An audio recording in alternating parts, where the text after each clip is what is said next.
divisées en régions fonctionnelles. Certaines zones sont responsables de mener des fonctions précises dans l'organisme.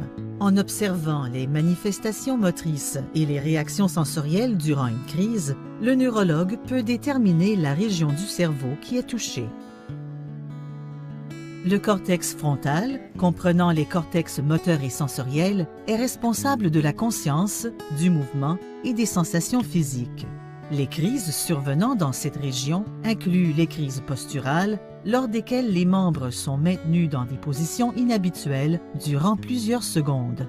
Elles peuvent être accompagnées de vocalisation ou d'arrêt du langage. Certaines crises peuvent inclure de la salivation, de la déglutition, des maux d'estomac ou un sentiment de peur. Le cortex moteur comprend plusieurs régions précises dirigeant le mouvement de toutes les parties du corps. Si une crise partielle survient dans cette région du cerveau, le mouvement de groupes de muscles précis sera touché. Le cortex sensoriel comprend aussi plusieurs régions précises dirigeant les sensations de toutes les parties du corps. Si une crise focale survient dans cette région du cerveau, les sensations liées à une partie précise du corps seront touchées. Une coupe transversale des cortex moteurs et sensoriels illustre la superficie du cerveau contrôlant chaque région du corps. La partie du corps touchée par la crise focale dépend de l'emplacement des neurones impliqués. Le lobe pariétal traite vos sensations et détermine votre perception de la position du corps. Une crise focale survenant dans cette région du cerveau peut entraîner un engourdissement ou un fourmillement dans une région précise du corps.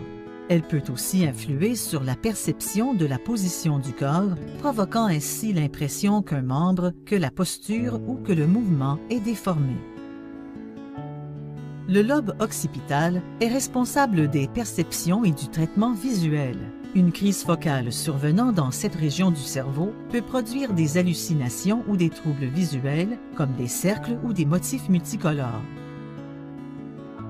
Les crises survenant dans le lobe temporal produisent une multitude de sensations simples ou complexes, d'illusions ou d'hallucinations, ou les deux à la fois.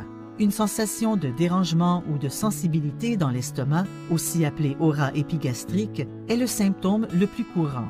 Les crises peuvent affecter la capacité de communiquer et entraîner des hallucinations auditives comme des bourdonnements, des voix, de la musique ou d'autres sons. Les hallucinations visuelles et auditives surviennent souvent ensemble. Ce type de crise peut aussi entraîner des sentiments de peur ou de déjà-vu.